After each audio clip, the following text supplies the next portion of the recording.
Assalamualaikum warahmatullahi wabarakatuh. Selamat pagi anak-anak. Apa kabar hari ini? Mudah-mudahan selalu dalam keadaan sehat dan selalu dalam lindungan Allah. Amin. Hari ini kita lanjutkan pembelajaran tematik tema 7 subtema 2 pembelajaran ketiga. Seluruh rakyat Indonesia menyambut dengan sukacita proklamasi kemerdekaan. Peristiwa-peristiwa heroik pun terjadi di berbagai daerah. Nah, peristiwa heroik ini adalah peristiwa kepahlawanan. Pembacaan teks proklamasi memicu semangat pejuang-pejuang bangsa mengusir penjajah. Dalam peristiwa pembacaan proklamasi kemerdekaan Indonesia, ada dua tokoh penting yang mewakili seluruh rakyat Indonesia, yaitu Insinyur Soekarno dan Dr. Andes Muhammad Hatta. Kedua tokoh tersebut dikenal sebagai proklamator. Nah, proklamator Insinyur Soekarno merupakan presiden pertama RI dan pahlawan proklamator. Beliau menjadi presiden RI sejak tahun 1945 sampai 1967. Insinyur Soekarno dikenal sebagai pandai berpidato dan menguasai beberapa bahasa asing sehingga dijuluki sebagai singa podium. IR Soekarno lahir di Surabaya, Jawa Timur pada tanggal 6 Juni 1901. Jenjang pendidikannya dimulai dari Indis School atau IS di Tulungagung. Setelah lulus, Soekarno melanjutkan pendidikannya di Europe League School atau ALS Mojokerto, lalu dilanjutkan Jawa Timur Burger School atau HBS, lalu dilanjutkan lagi ke Surabaya dan Teknik Hoge School atau THS, sekarang menjadi Institut Teknologi Bandung atau ITB di Bandung, Jawa Barat, dan memperoleh gelar insinyur. Dr. Andes Muhammad Hatta adalah wakil presiden pertama RI 1945 sampai 1957 dan Bapak Koperasi Indonesia. Beliau juga sangat berperan dalam upaya memperoleh pengakuan dari pemerintah Belanda terhadap kedaulatan RI. Muhammad Hatta lahir di Bukit Tinggi, Sumatera Barat pada tanggal 12 Agustus 1902. Jenjang pendidikannya ditempuh di Eropos Large School atau ILS di Bukit Tinggi, Mer Uitgebreid Onderwijs atau MULO di Padang, dan Hendels Middelbaar School atau HMS di Jakarta. Pada tanggal 17 Agustus 1945, Insinyur Soekarno dan Dr. Andes Muhammad Hatta beserta para tokoh lainnya memproklamasikan kemerdekaan Indonesia. Insinyur Soekarno membaca teks proklamasi kemerdekaan dan Dr. Andes Muhammad Hatta sebagai pendampingnya. Bahkan dalam teks proklamasi tersebut tercantum nama dan tanda tangan mereka berdua atas nama bangsa Indonesia. Oleh karena itu, Insinyur Soekarno dan Muhammad Hatta diberi gelar sebagai pahlawan proklamator pada tahun 1986.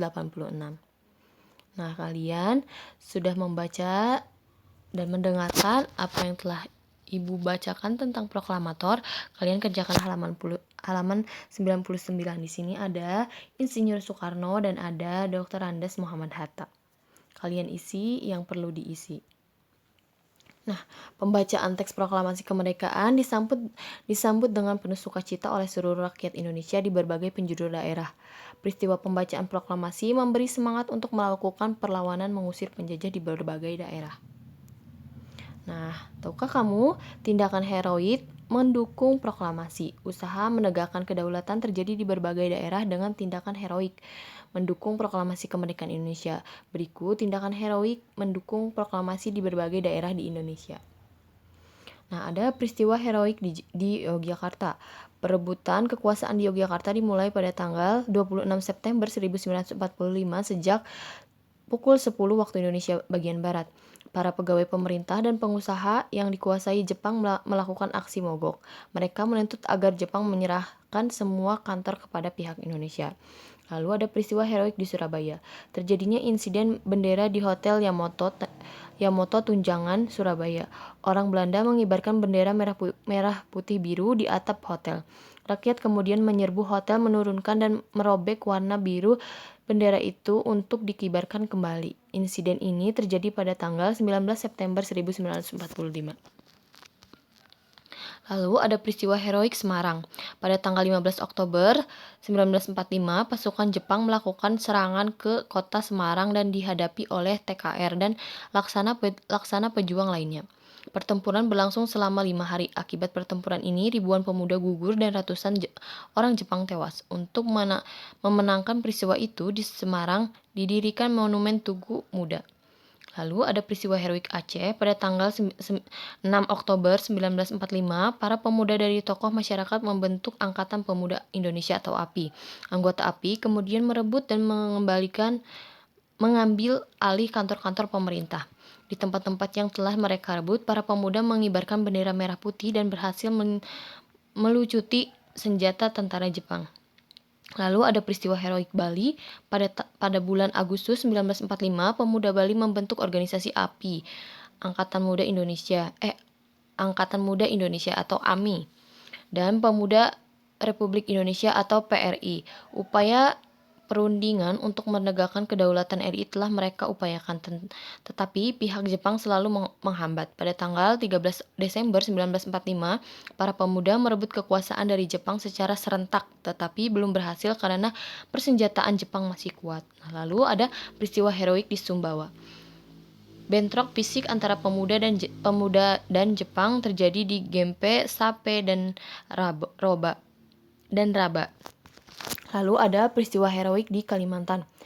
Rakyat Kalimantan juga berusaha menegakkan kemerdekaan dengan cara mengibarkan bendera merah putih, memakai lencana merah putih, dan mengadakan rapat-rapat. Namun kegiatan ini dilarang oleh pasukan sekutu yang sudah ada di Kalimantan. Rakyat tidak menghiraukan larangan sekutu sehingga pada tanggal 14 November 1945 di Balikpapan, depan markas sekutu berkumpul lebih kurang dari 8.000 orang dengan membawa bendera merah putih. Lalu ada peristiwa heroik di Palembang. Adanya upacara pengibaran bendera merah putih pada tanggal 8 Oktober 1945 yang dipimpin oleh Dr. A.K. Ghani. Pada kesempatan itu diumumkan bahwa Sumatera Selatan berada di bawah kekuasaan RI. Upaya penegakan kedaulatan tidak memerlukan kekerasan karena Jepang berusaha menghindari pertempuran. Lalu ada peristiwa heroik di Makassar. Gubernur Sam Ratulangi menyusun pemerintah pada tanggal 19 Agustus 1945. Sementara itu, para pemuda bergerak untuk merebut gedung-gedung penting seperti stasiun radio dan tangsi polisi. Nah, tadi itu adalah peristiwa-peristiwa heroik di berbagai daerah yang ada di Indonesia. Ada di Surabaya, Jogja, lalu ada di Semarang, Aceh, Bali, Sumbawa, Kalimantan, Palembang, dan Makassar untuk menegakkan atau untuk mendaulatkan negara Republik Indonesia agar sekutu-sekutu Jepang itu bisa pergi dan tidak menjajah Indonesia kembali. Kalian kerjakan halaman 102 sampai 103, di situ ada beberapa pertanyaan. Bagaimana reaksi rakyat Indonesia menyambut proklamasi Indonesia? Lalu apa yang terjadi di Hotel Yamato? Lalu peristiwa apa yang melatar belakangi dibangunnya Tugu Muda? Lalu mengapa pemuda Bali melakukan perlawanan terhadap Jepang? Dan apa yang dilakukan oleh rakyat Kalimantan? Nah, kalian buka halaman 103, lalu kalian di situ ada sebuah peta. Nah, tentukan kota-kota atau daerah yang melakukan tindakan heroik menyambut proklamasi. Tadi ada Semarang, ada Jogja, ada Palembang, ada Kalimantan, ada Bali. Nah, kalian cari di sini, tandai. Nah, seperti ini. Misal Makassar. Di sini kalian tuliskan Makassar. Nah, kalian lihat di peta. Nah, seluruh rakyat Indonesia di berbagai daerah di berbagai suku, agama, dan golongan penuh sukacita menyambut dan merayakan proklamasi kemerdekaan. Semua bersatu padu dan lebur saling bahu-membahu melakukan perlawanan terhadap penjajah. Semua menunjukkan rasa persatuan dan kesatuan, tidak lagi memikirkan kedaerahan, suku, dan agama dan golongan. Hanya ada satu identitas, yaitu Indonesia. Nah, tahukah kamu kita hidup di tengah-tengah masyarakat yang memiliki keanekaragaman di segala bidang kehidupan. Meskipun beragam dan berbeda, tetapi kita tetap bisa bersatu dan hidup dengan rukun. Nah, contohnya di sini ada indahnya hidup bineka.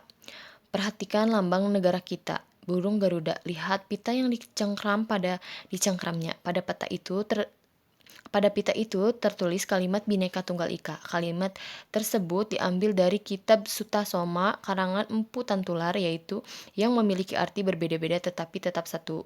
Kata-kata tersebut kemudian diberi makna yang lebih luas dan menjadi semboyan. Meskipun berbeda-beda tetapi tetap satu jua. Semboyan itulah kemudian yang mengingat keberagaman bangsa menjadi satu kesatuan. Nah, cukupkah kamu mengerti artinya saja? Tentu tidak. Setelah memahami makna yang terkandung di dalamnya, kamu harus menerapkan dalam kehidupan sehari-hari. Nah, ketika kamu bergaul dengan teman dalam kehidupan sehari-hari, tentu kamu akan bertemu dengan keanekaragaman. Kamu akan berbeda dengan teman-temanmu. Mungkin kamu dengan temanmu berbeda dalam kepandaian, keterampilan, hobi, ukuran badan, warna kulit, kebiasaan, bahkan suku, golongan, budaya, dan agama. Lalu bagaimana kamu harus bersikap? Nah, untuk menerapkan nilai-nilai Bhinneka Tunggal Ika, kamu pun tidak perlu harus meniru temanmu atau orang lain agar terlihat sama. Kamu tidak harus seperti orang lain. Biarkan kamu berbeda dengan orang lain dan orang lain biarlah berbeda dengan dirimu. Kamu harus menyadari perbedaan itu anugerah dari Tuhan Yang Maha Esa yang harus kita syukuri. Dengan demikian, kamu tidak perlu berselisih hanya karena adanya perbedaan. Kamu harus mensyukuri perbedaan dengan cara menghormati dan menghargai teman-temanmu. Dengan begitu, perbedaan itu justru membuat hidup semakin indah. Nah, lalu ada indahnya hidup bersatu dalam perbedaan. Kamu tidak dapat hidup sendiri karena manusia itu adalah makhluk sosial. Kamu membutuhkan bantuan orang lain, demikian pula kamu juga dapat membantu orang lain. Dengan saling membantu di tengah masyarakat, hidup akan terasa aman, nyaman, dan tentram. Misalnya dalam bidang keamanan masyarakat. Untuk menjaga keamanan masyarakat, setiap anggota masyarakat wajib melaksanakan ronda sesuai jadwal. Semua mendapat kewajiban yang sama, tidak memandang dia kaya atau miskin, tidak pula memandang asal suku dan agama. Dengan demikian, di masyarakat akan tercipta keamanan dan ketertiban. Itulah salah satu pentingnya persatuan dan kesatuan. Apa yang terjadi jika ada persatuan di masyarakat, tidak ada persatuan di masyarakat? Nah, tanpa persatuan, kerukunan di masyarakat sulit terwujud.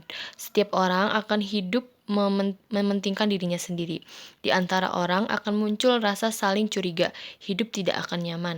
Nah, salah satu wujud nyata adanya kerukunan dan persatuan di masyarakat adalah tradisi gotong royong. Misalnya bergotong royong membangun rumah. Gotong royong melibatkan semua unsur masyarakat. Nah, itulah pentingnya atau indahnya hidup berbineka dan indahnya hidup bersatu dalam perbedaan. Nah, kamu telah mengetahui arti penting persatuan bagi dirimu dan bagi masyarakat secara luas. Nah, ingatlah itu sebagai bekal hidupmu kelak.